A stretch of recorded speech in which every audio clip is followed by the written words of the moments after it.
کل ہم ذکر خیر کر رہے تھے حضرت سیدنا صحابی رسول امیر معاویہ رضی اللہ تعالی عنہ کے حوالے سے۔ آپ کا اصل نام کیا ہے؟ اعتراض کرنے والے کہتے ہیں کہ آپ کے نام کا درست معنی جو ہے وہ درست نہیں ہے، آپ کے نام کا معنی درست نہیں ہے۔ تو اس کا جواب یہ ہے کہ آپ کا اصل نام معاویہ ہے۔ علامہ بدر الدین عینی اپنی کتاب کے اندر لکھتے ہیں کہ معاویہ نام کے 20 سے زیادہ صحابہ کرام رضوان اللہ علیہم اجمعین تھے۔ لغت کے اندر معاویہ کے کئی معنی ہیں، جن میں 2 معنی بہادر اور بلند آواز ہیں۔ نبی پاک صلی اللہ علیہ وسلم کی عادت کریمہ یہ تھی، اگر کسی کے نام کا معنی درست نہ ہوتا، مطلب درست نہ ہوتا، تو آپ صلی اللہ علیہ وسلم فوراً اس کا نام تبدیل کر دیتے تھے۔ مگر معاویہ وہ نام ہے کہ جو نبی اکرم صلی اللہ علیہ وسلم کی زبان مبارک سے کئی مرتبہ ادا ہوا، اور آپ صلی اللہ علیہ وسلم نے کئی مرتبہ یہ نام لے کر دعا سے نوازا، اور آپ صلی اللہ علیہ وسلم نے اس نام کو تبدیل نہیں کیا۔ دوسرا سوال یہ ہے، عام طور پہ لوگ کرتے ہیں، حضرت سیدنا امیر معاویہ رضی اللہ تعالیٰ عنہ کے والدین پر اعتراض کیا جاتا ہے کہ انہوں نے اسلام لانے سے پہلے مسلمانوں کے اوپر بہت زیادہ ظلم کیا۔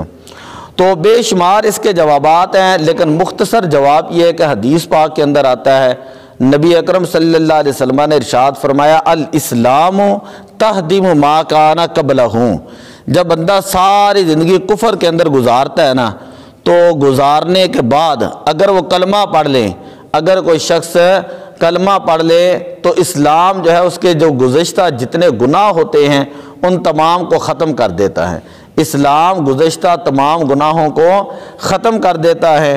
تو اس اعتبار سے اور بھی حدیثیں ہیں۔ اب اگر کوئی حضرت ابو سفیان رضی اللہ تعالیٰ عنہ، حضرت ہندہ رضی اللہ تعالیٰ عنہ اور حضرت امیر معاویہ رضی اللہ تعالیٰ عنہ پر اسلام لانے سے پہلے والی باتوں کو بنیاد بنا کر تنقید کریں، تو اس کی اسلام کے اندر کوئی حقیقت نہیں ہے۔ تیسرا سوال یہ ہے کہ حضرت امیر معاویہ رضی اللہ تعالیٰ عنہ کو امت کا ماموں کس نے کہا اور کیوں لکھا؟ تو سب سے پہلے آپ کو امت کا ماموں جو ہے وہ صدیوں پرانے بزرگ ہیں، حضرت سیدنا مولانا روم رحمۃ اللہ تعالی علیہ۔ آپ نے مسنی شریف دفتر نمبر 2 صفحہ نمبر 23 کے اوپر لکھا ہے، اور اس کی وجہ میں نے کل بیان کی کہ آپ کی سکی بہن حضرت ام حبیبہ رضی اللہ تعالی عنہا ام المومنین ہیں، نبی پاک صلی اللہ علیہ وسلم کی پیاری زوجہ محترمہ ہیں۔ تو اس اعتبار سے جو ہے وہ آپ کو جو ہے مومنین کا ماموں کہا جاتا ہے۔ چوتھا سوال یہ ہے کہ جنگ جمل اور جنگ صفین کیا ہیں، اور یہ جنگیں کس کے درمیان لڑی گئیں؟ تو اس کا جواب یہ ہے کہ جنگ جمل کے نام سے مشہور ہیں۔ اس جنگ میں حضرت علی المرتضیٰ رضی اللہ تعالیٰ عنہ کے مد مقابل حضرت طلحہ رضی اللہ تعالیٰ عنہ، حضرت زبیر اور حضرت ام المومنین اما عائشہ صدیقہ رضی اللہ تعالیٰ عنہا تھیں۔ ان کا مقصد جنگ نہ تھا بلکہ مسلمانوں کے حال کی اصلاح کرنا تھا، جبکہ دوسری جنگ صفین کے مکان پر ہوئی۔ اس جنگ میں حضرت علی المرتضیٰ رضی اللہ تعالیٰ عنہ کے مقابلے میں حضرت امیر معاویہ اور حضرت عمر ابن عاص تھے۔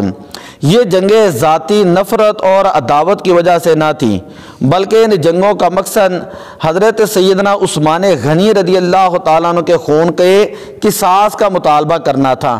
چنانچہ علامہ عبد القادر بدایونی اپنی کتاب کے اندر لکھتے ہیں کہ حضرت امام کمال ابن ابی شریف کا یہ بیان ہے، حضرت علی اور حضرت امیر معاویہ رضی اللہ تعالیٰ عنہ کے مابین جو اختلافات تھے، ان کا مقصد حکومت اور امارت حاصل کرنا نہیں تھا، بلکہ اس اختلاف کا سبب حضرت سیدنا عثمان رضی اللہ تعالیٰ عنہ کے قتل کا قصاص تھا، اور یعنی قاتلوں کو پکڑ کر سزا دینے کا مطالبہ تھا۔ اس وجہ سے یہ دونوں معاملات ہوئے ہیں۔ اور مشاجرات صحابہ جو ہیں یعنی جو ہم یہ کہتے ہیں کہ صحابہ کرام کے درمیان جو جھگڑے ہوئے ہیں اس کے اندر ہمیں کیا کرنا چاہیے، تو آپ کتابیں اٹھا کر دیکھ لیں۔ نبی اکرم صلی اللہ علیہ وسلم کے چونکہ صحابہ ہیں، علماء نے اور اہل سنت و جماعت، ہمارا یہ جمہور کا یہ مذہب ہے کہ علماء کہ صحابہ کرام کے اختلافات کے اندر انسان کو خاموشی اختیار کرنی چاہیے، انسان کو خاموشی اختیار کرنی چاہیے، کسی بھی صحابی کی بے ادبی اور گستاخی نہیں کرنی چاہیے۔ حضرت سیدنا امیر معاویہ رضی اللہ تعالیٰ عنہ سمیت کوئی بھی صحابی ہیں یا صحابی ہوں یا نبی پاک صلی اللہ علیہ وسلم کے اہل بیت کا ذکر آئے تو ایسے الفاظ بولے جائیں کہ جن کے اندر تعظیم اور ادب کا پہلو ہوں، بے ادبی والے الفاظ سے جو ہے وہ بچا جائیں۔ اب ہمارے ہاں تو ہوتا یہ ہے کہ جو منہ کے اندر آتا ہے نا، علم ہوتا نہیں ہے، جو منہ کے اندر آتا ہے وہ نکالتے چلے جاتے ہیں، حالانکہ وہ ساری تاریخ کی باتیں ہوتی ہیں۔ میں نے کئی مرتبہ بات کی ہے، یا تو قرآن ہے یا حدیث ہے۔ شریعت کے اندر مسئلہ نکالنے کے 4 اصول بیان کیے گئے۔ سب سے پہلے قرآن پاک ہے، دوسرے نمبر پر حدیث پاک ہے، تیسرے نمبر پر اجماع صحابہ ہے، چوتھے نمبر کے اوپر قیاس ہے۔ تاریخ کی بات تو اس کے بعد کی ہوتی ہے، تو من گڑت کہانیوں کو لے کر صحابہ کرام کے اوپر باتیں کرنا، تو اس سے بہتر یہ ہے کہ بندہ آل نبی پاک صلی اللہ علیہ وسلم کی جو آل ہے نا اس کے اوپر درود پاک پڑھ لیں۔ اگر اس سے بہتر طریقہ علماء نے لکھا ہے کہ بہتر ہے کہ جب نہیں علم کسی کے پاس تو کسی عالم سے مسئلہ پوچھ لیں، اگر وقت نہیں مل رہا عالم سے پوچھنے کا تو اتنی دیر، میری بات سمجھ آ رہی ہے، صحابہ کے اوپر تان کرنے کے بجائے، تشریح کرنے کے بجائے اتنی دیر بندہ نبی پاک صلی اللہ علیہ وسلم کی آل پاک کے اوپر درود و سلام پڑھ لے تو کم از کم اس کو ثواب تو ملے گا نا۔ تو اس کا پہلو کا تو پتہ نہیں ہے، تو علماء کے اندر اختلافات ہیں، اور علماء کے جانے یا اللہ تعالیٰ جانے یا صحابہ کرام جانے، ہمیں خود جو ہے نا حاکم نہیں بننا چاہیے۔ حاکم اللہ کی ذات ہے، ہمیں صحابہ کے بارے میں فیصلہ 2 ٹوک نہیں کر دینا چاہیے۔ حاکم اللہ کی ذات، میرے سامنے حدیث ہے، نبی پاک صلی اللہ علیہ وسلم نے ارشاد فرمایا، ترمذی شریف کی، اللہ فی اصحابی لا تتخذوہم غرضا بعدی، اللہ میرے صحابہ کے بارے میں اللہ سے ڈرو، میرے صحابہ کے بارے میں اللہ سے ڈرو، میرے بعد انہیں نشانہ نہ بنانا۔ جنہوں نے میرے صحابہ سے محبت کی انہوں نے مجھ سے محبت کی، جنہوں نے میرے صحابہ سے بغض رکھا انہوں نے مجھ سے بغض رکھا، جنہوں نے میرے صحابہ کو تکلیف دی انہوں نے مجھے تکلیف دی، اور جنہوں نے مجھے تکلیف دی انہوں نے اللہ کو تکلیف دی، اور جنہوں نے اللہ کو تکلیف دی اللہ تعالیٰ ان قریب ان کو جہنم کے اندر داخل فرمائے گا۔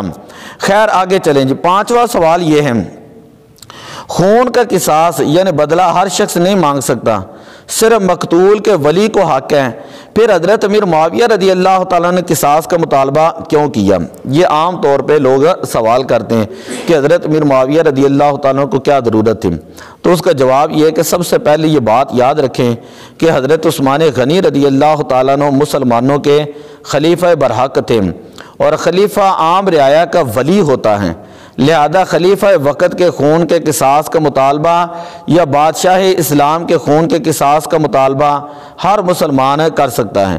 دوسری احتیاط والی بات یہ ہے کہ حضرت امیر معاویہ رضی اللہ تعالیٰ نسبی لحاظ سے بھی حضرت عثمان غنی رضی اللہ تعالیٰ عنہ کے ولی تھے اور ان کے قریبی رشتہ دار تھے، دونوں خاندان امیہ سے جو ہے وہ تعلق رکھتے تھے۔ حضرت امیر معاویہ رضی اللہ تعالیٰ عنہ اور حضرت علی المرتضیٰ رضی اللہ تعالیٰ عنہ سے بغض یعنی نفرت رکھتے تھے، یہ عام طور پہ لوگ سوال کرتے ہیں، اس لیے ان سے جنگ کی، یعنی سوال یہ کرتے ہیں کہ حضرت امیر معاویہ حضرت علی سے معاذ اللہ نفرت رکھتے تھے، اس وجہ سے انہوں نے یہ جنگ کی ہے۔ تو ذرا توجہ سے یہ جواب سنیں۔ علامہ ابن عساکر وہ روایت کرتے ہیں کہ جنگ صفین کے زمانے میں حضرت علی المرتضیٰ رضی اللہ تعالیٰ عنہ کے سگے بھائی ہیں حضرت عقیل بن ابی طالب رضی اللہ تعالیٰ عنہ، انہوں نے حضرت علی المرتضیٰ رضی اللہ تعالیٰ عنہ سے کہا کہ مجھے کچھ روپے پیسے کی ضرورت ہے، آپ مجھے عنایت فرمائیں۔ حضرت علی المرتضیٰ رضی اللہ تعالیٰ عنہ نے فرمایا کہ میرے پاس ابھی نہیں ہے۔ آپ نے عرض کی کہ مجھے اجازت دیجیے کہ میں حضرت امیر معاویہ رضی اللہ تعالیٰ کے پاس چلا جاؤں۔ حضرت علی المرتضیٰ رضی اللہ تعالیٰ نے فرمایا کہ جاؤں۔ حضرت عقیل اور حضرت امیر معاویہ رضی اللہ تعالیٰ کے پاس جاتے ہیں تو حضرت امیر معاویہ رضی اللہ تعالیٰ نے ان کا ادب کیا، احترام کیا، اور 1 لاکھ نے نذرانہ پیش کی 1,00,000 درہم۔ سوائق المحرقہ کے اندر جو ہے یہ روایت موجود ہے۔ حضرت امیر معاویہ رضی اللہ تعالیٰ عنہ کو اگر حضرت علی المرتضیٰ سے نفرت ہوتی تو وہ ہرگز ان کے بھائی کے ساتھ جنگ کے دوران بھی اس طرح کی خدمت کے ساتھ پیش نہ آتے۔ حضرت علی المرتضیٰ رضی اللہ تعالیٰ عنہ کے قدم ابو سفیان کی اولاد سے افضل ہیں۔ حضرت امام محمد بن محمود عاملی آپ نے نفائس فنون کے اندر یہ روایت نقل کی ہے کہ ایک مرتبہ حضرت امیر معاویہ رضی اللہ تعالیٰ عنہ کے دربار کے اندر حضرت علی المرتضیٰ رضی اللہ تعالیٰ عنہ کا ذکر ہوا تو حضرت امیر معاویہ رضی اللہ تعالیٰ نے فرمایا کہ علی جو ہیں رضی اللہ تعالیٰ عنہ شیر تھے۔ یہ بات سمجھ آ رہی ہے؟ آپ شیر تھے، 14ویں رات کے چاند کے تھے، چاند تھے۔ حضرت علی المرتضیٰ رضی اللہ تعالیٰ عنہ اللہ کی رحمت کی بارش تھے۔ حاضرین میں سے کسی نے پوچھا کہ آپ افضل ہیں یا حضرت علی افضل ہیں؟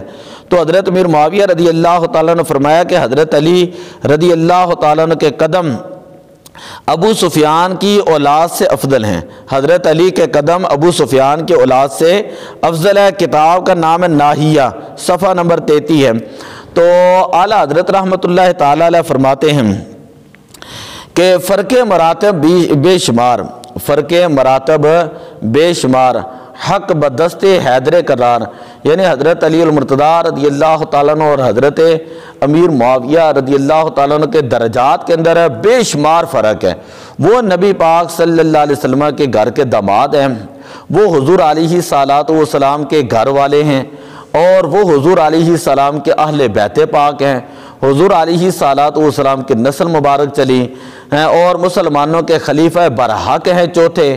اور حضرت امیر معاویہ رضی اللہ تعالیٰ عنہ کی جو ہم باتیں کر رہے ہیں یہ اس اعتبار سے کر رہے ہیں کہ وہ صحابی ہیں، وہ صحابی ہیں، ان کا اور حضرت علی کا مقابلہ ہو ہی نہیں سکتا کہ فرق مراتب بے شمار، حق بدست حیدر قرار، کہ جنگوں کے اندر جو حق پر تھے وہ حضرت علی المرتضیٰ رضی اللہ تعالیٰ عنہ حق پر تھے۔ علماء نے لکھا ہے کہ حضرت امیر معاویہ رضی اللہ تعالیٰ عنہ سے اجتہادی خطا ہوئی ہے، لیکن اب اس کا فیصلہ ہم اپنی ذات کے اوپر نہیں کر سکتے، خود گالیاں نکالنا شروع کر دیں۔